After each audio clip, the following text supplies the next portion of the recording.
What's up, everybody? Welcome back to the channel. Thank you so much for joining us once again. Welcome to the Wrestle-MaGiC podcast, the podcast by wrestling fans for wrestling fans with wrestling fans in mind. I'm keeping that intro. So, in case you could not tell, I won predictions for the two pay-per-views. I won them both. I won both Intercontinental titles. So this is the new podcast we're gonna do. When two pay-per-views for Raw and SmackDown are like right next to each other, it's really hard to get individual podcasts for that particular pay-per-view at one time. So we'll save that for the ones that their shows are both together. For ones that have like close ones, we'll do a thing called SmackDown versus Raw, Wrestle-MaGiC style. And then a little graphic there. Mm-hmm. So the way this works is we will take a look in depth at each pay-per-view, this point being Extreme Rules and Money in the Bank, and we will figure out the pros and cons of each pay-per-view, and we will see who won. Brad, do you have anything to add to that? I was robbed. Okay, to be fair, I beat you 2-1 both cases. Mm-hmm.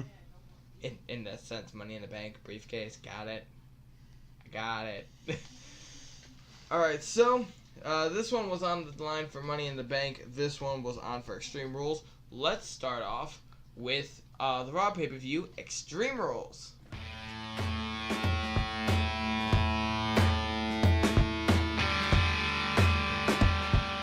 Alright, so first overall thoughts of the show.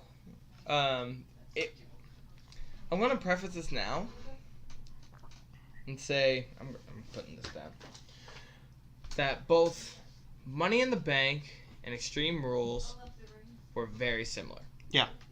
So, what I mean by that is that the overall structure is that the mid-card and a lot of the lower stuff was Mm-hmm.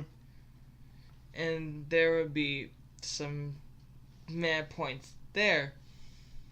But then the main event delivered. And oh my gosh, I just realized something that might have me change on who won this week.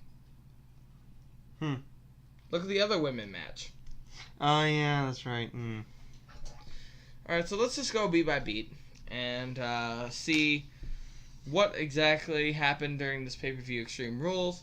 Every match, apart from half the card, was extreme in some capacity.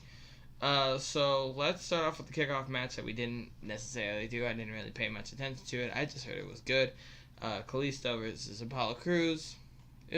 I heard it was decent. There's not much to say about it. Did you watch this? No. Okay.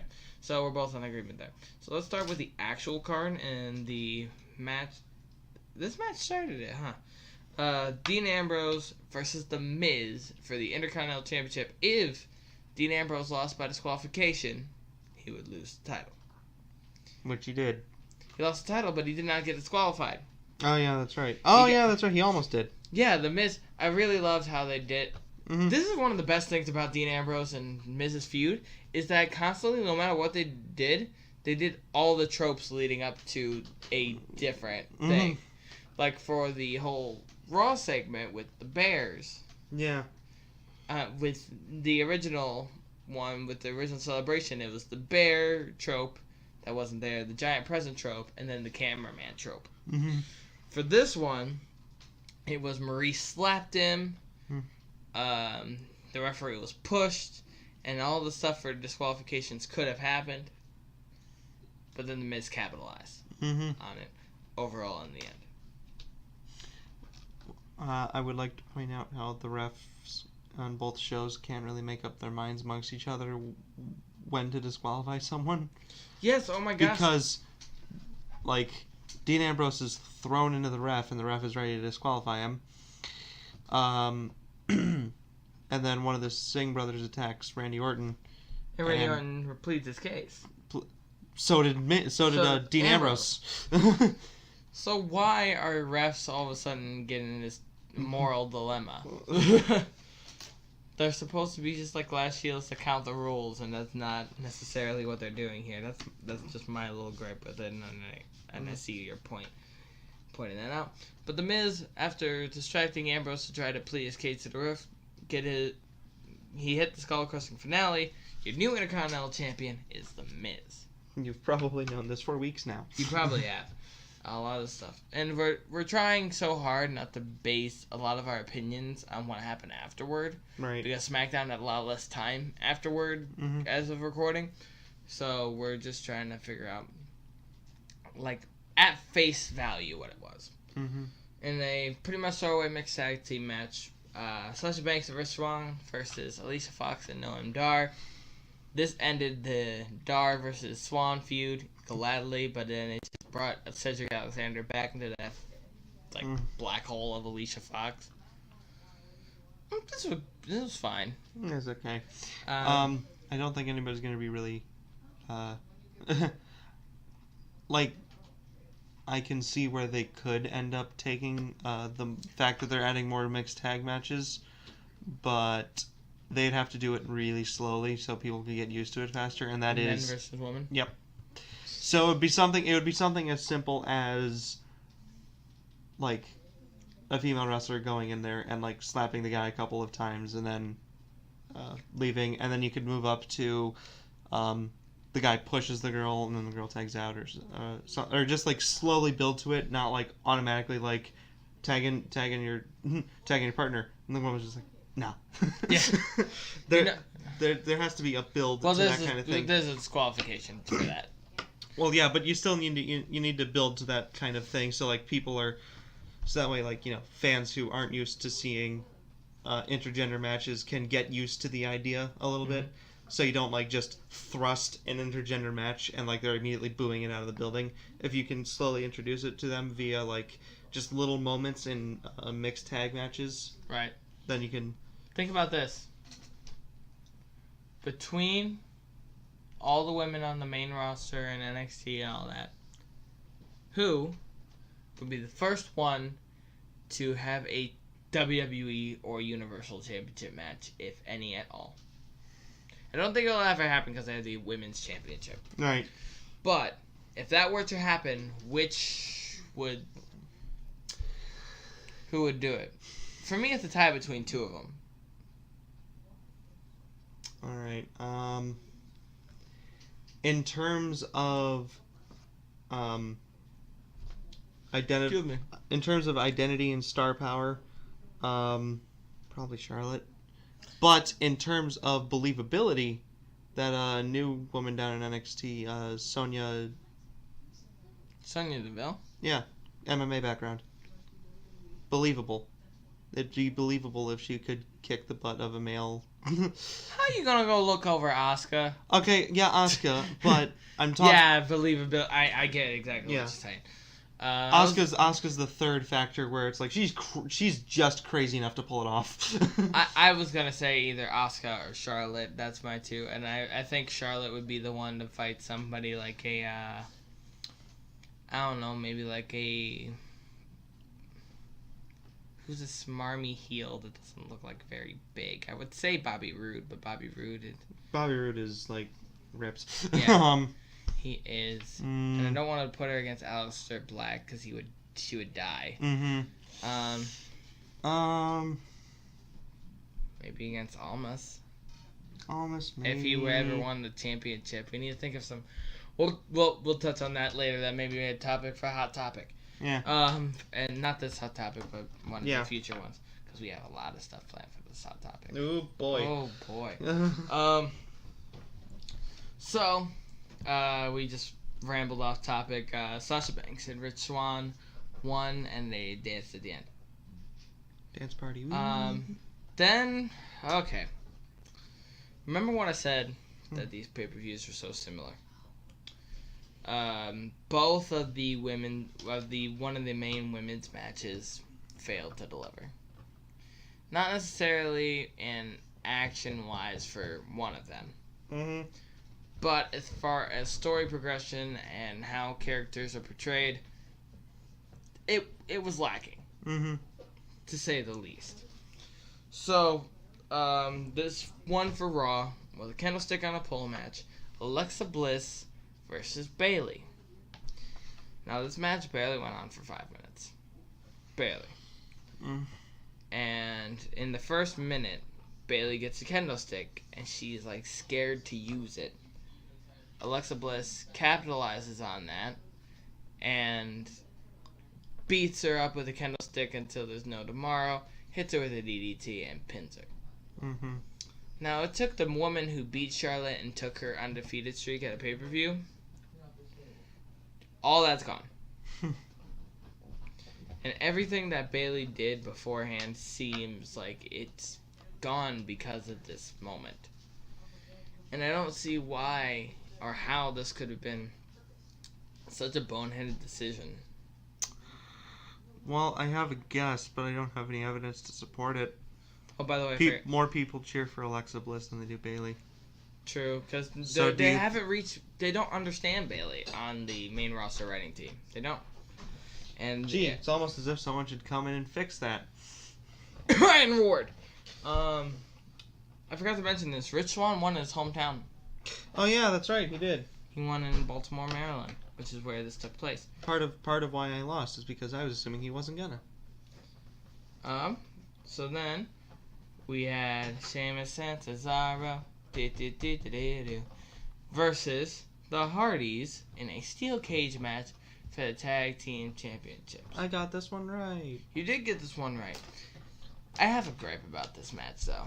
And yes, I'm holding up a comb because my hair is always constantly a mess. So I have a gripe about this match. Most people did. Most people had a gripe about most of the matches here, except the main event. Do you want to know what my main gripe about this match was? The fact that Jeff went back in. Yep, and the fact that counted. Mm-hmm. Because he had already escaped the cage, and never have I ever seen a case when somebody got back in and it counted they're back in the match.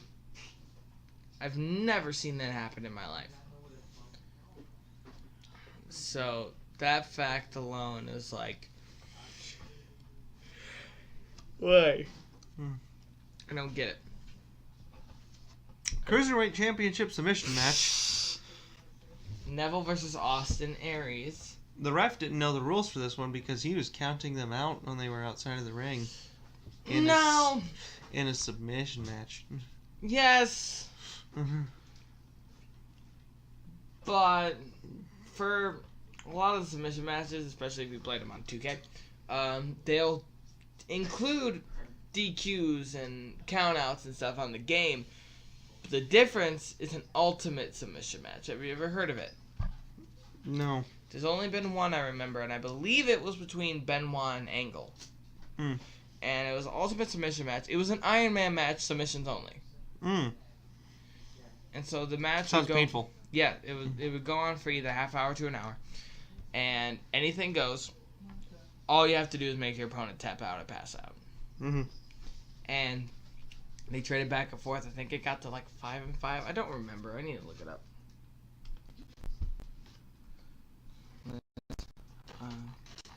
WWE Ultimate Submission Matches. You can go ahead and talk about this match if you remember any of it. I know this was like long ago. I remember that it was pretty good. There's some nice spots, but it didn't need to end the way that it did. Right. I mean, that's all I have to say about the matter. The match after that was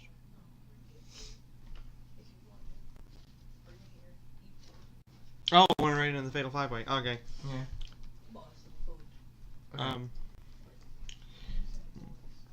Yeah.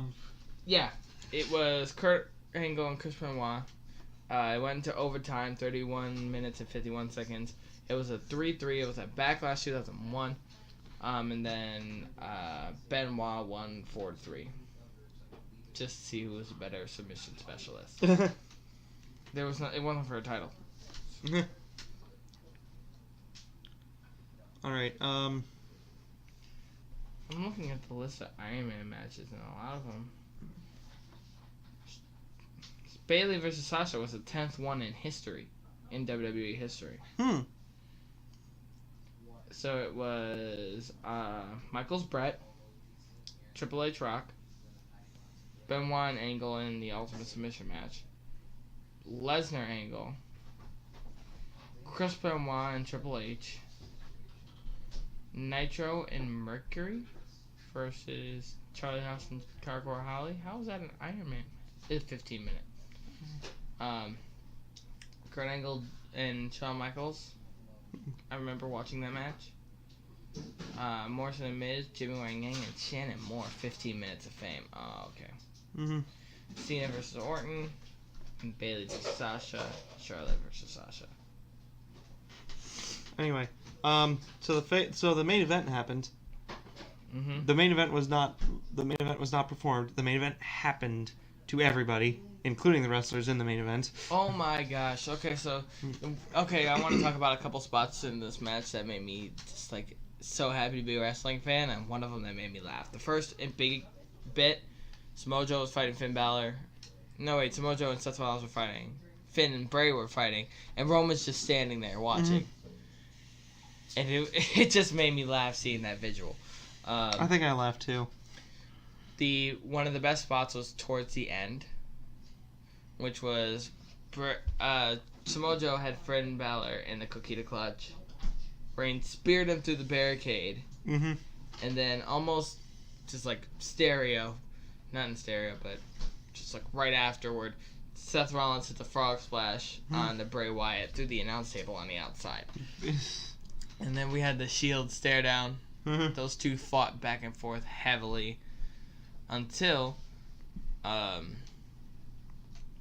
Roman Reigns hit Rollins with a spear, and then he went for after Finn Balor. Finn Balor came in the ring. They scuffled for a bit. Finn Balor hit Reigns with the coup de grace. Goes to pin. Samoa Joe yanks him off, and Samoa Joe came in, grabbed him, and just held him in there in the Coquina Clutch, and Finn passed out, much to my surprise. I was like, oh my god, they're giving this to us. Samoa Joe and Brock Lesnar. So, from this point on, what do you give Samoa Joe as far as chances go to win the Universal Championship at Great Balls of Fire? By the way, this is Great Balls of Fire after Extreme Rules, and then after Money in the Bank, it's Battleground for SmackDown. Alright. What chances do I give Samoa Joe? Their plan is... Well, the plan is supposed to be Brock versus Reigns, but Reigns... At Mania. At Mania, but Reigns challenged the winner of Lesnar Joe. But then they might make the Braun match a number one contender match. They might do that too. We'll see. I'm gonna go with my gut and say that they're gonna feed Joe to Lesnar. So like a 20% chance that he wins the belt. That Joe wins the belt. Probably. I wouldn't say 20 because I'm still on the fence with it. I'd say it's a little bit. Well, actually, a lot higher than 20%. Like I'd say 35. Probably. It's not 50-50. It's not 50-50, but it's closer than most people would think. I personally would go 20 because I don't think WWE would pull the trigger on something that cool. But if they did, then something's changed in the writing team. Oh yeah. So that was Extreme Rules. It was a good show, and now let's move on to Money in the Bank.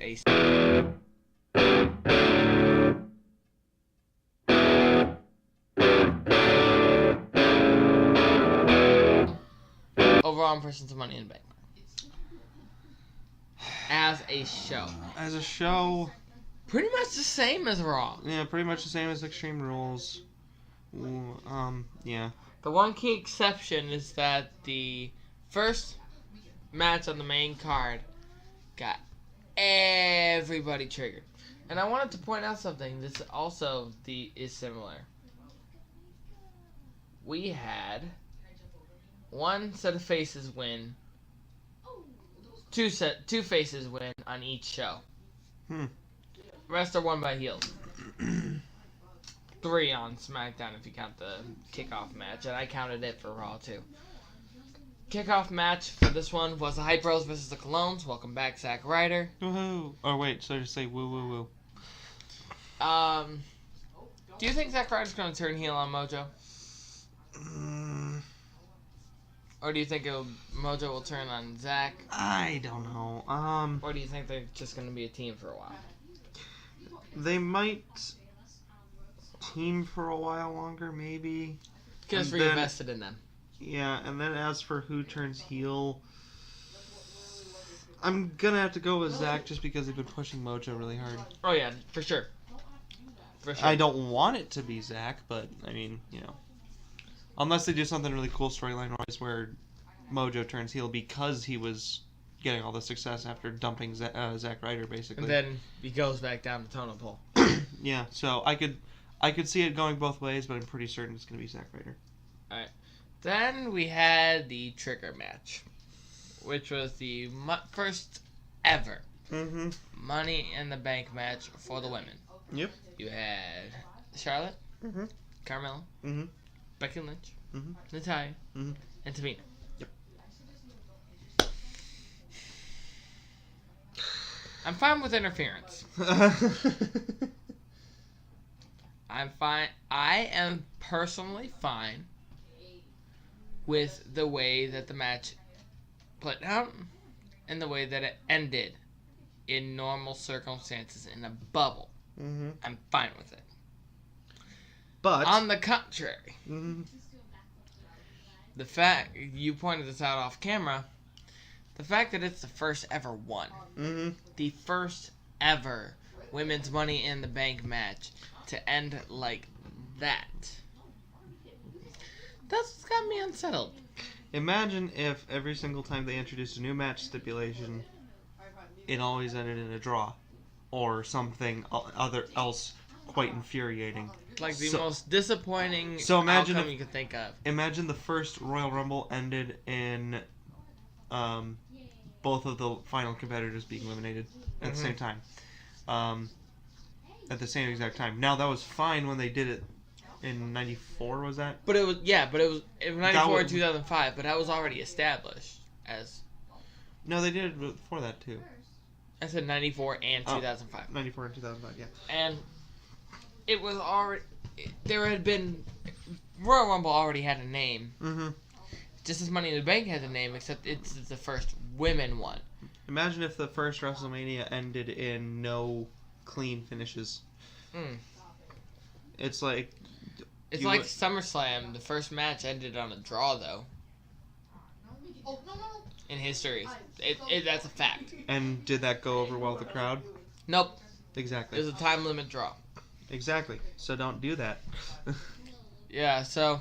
Carmella won with the help of James Ellsworth. James Ellsworth unhooked the briefcase and just tossed it down to her, implying that she could not get up herself and do it. And that's what got everybody really upset, as well as the fact that it was the first time. If this were like the fourth or fifth one, fine. If this were but this is the first one, and you don't do that for the first one. And so WWE just ended up hitting the reset button, and we'll talk about that on our...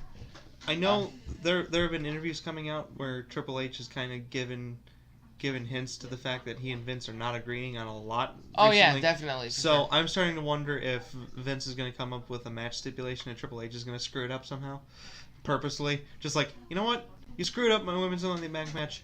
Fine. You don't get to make anything new for a while. You do not get a hand on Nakamura AJ. You do not lay a single hand. Not a finger. No, Vince, don't even breathe on it.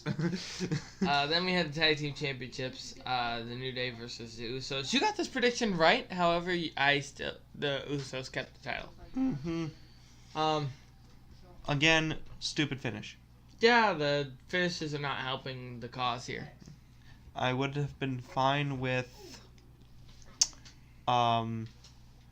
DQ. I would have been fine with dirty pin. I would have been fine with clean pin. I am not fine with just, we're done, and leave. if you were going to do that, then why didn't they just roll out of the ring as soon as the bell rung and just walk away then? Well, I see. My counter argument to that is they wanted to win fairly, but they kept trying every single They're time. heels. Yeah, I understand that, but not They're every. heels. Why do they care? It's a pride factor. Mhm. Okay, some heels can be very prideful. That's why you don't see Bobby Roode just getting disqualified every single match. That's true. So, that being said, the Usos might be like, we're trying, and we can't put away these guys. Screw this, we need to retreat and think of a game plan. Mm-hmm. And goes and leaves. Oh, I can't hear it.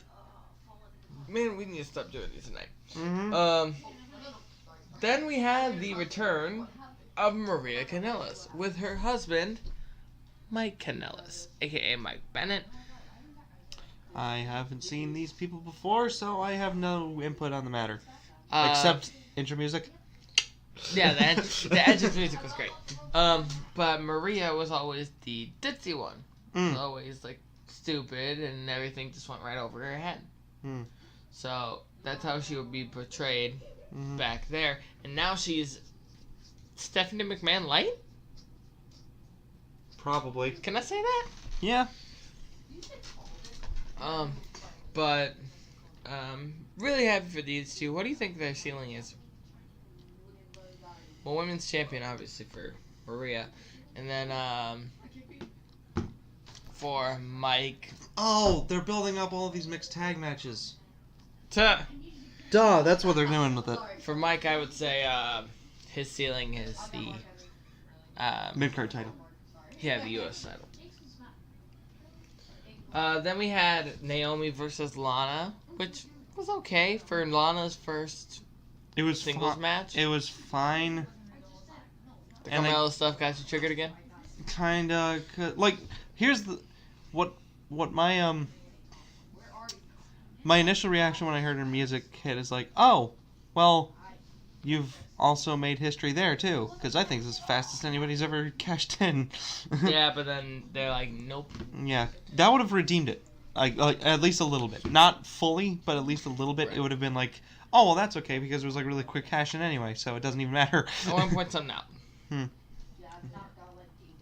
This is what King Ross had said on WTF Moments. So this is where I saw it. Not mine.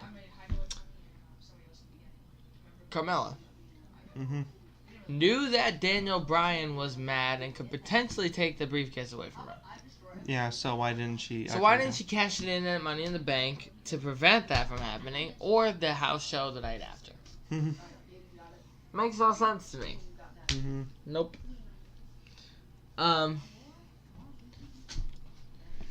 But, we'll talk about what happened to her afterward. And oh boy, was it fun.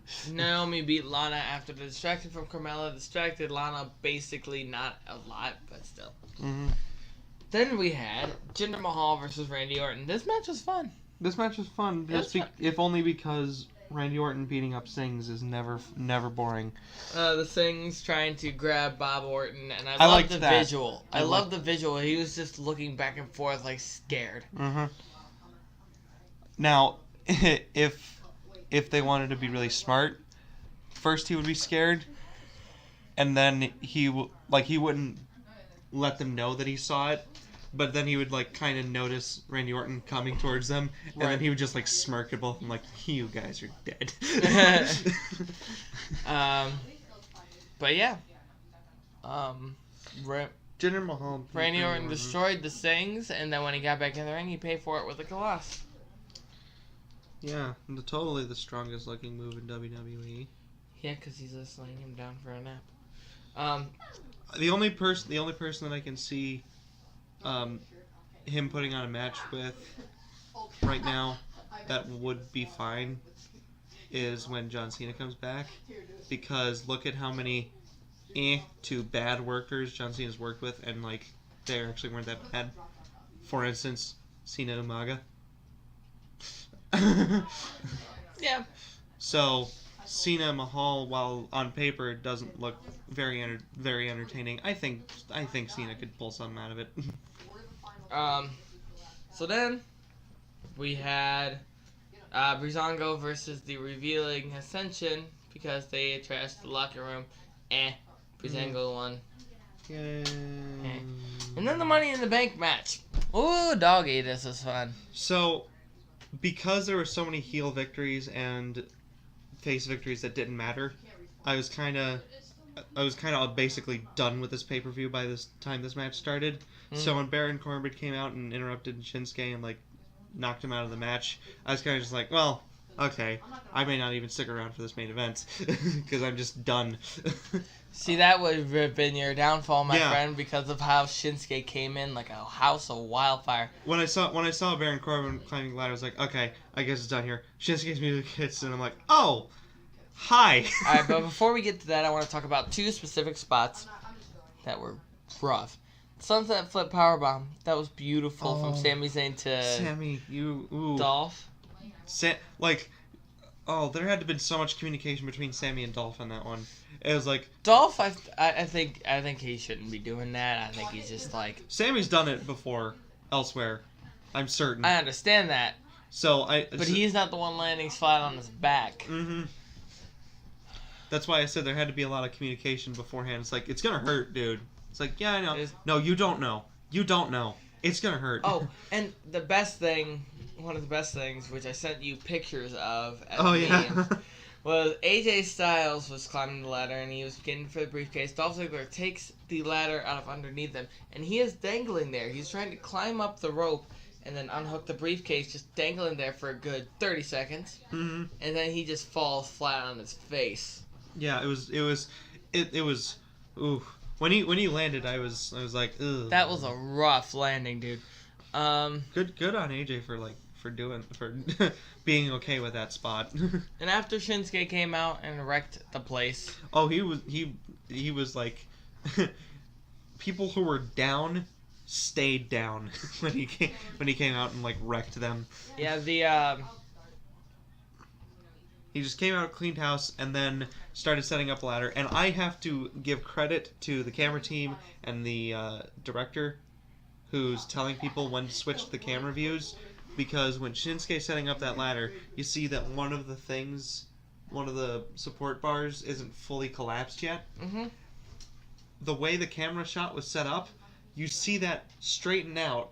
And at first it looks like it's because Shinsuke was still setting up the ladder. And then it cuts away to the hard cam, and then you see it's Shinsuke, it's AJ on the other side, and that camera shot alone, that was the mark out moment. Forget what it was like to see live.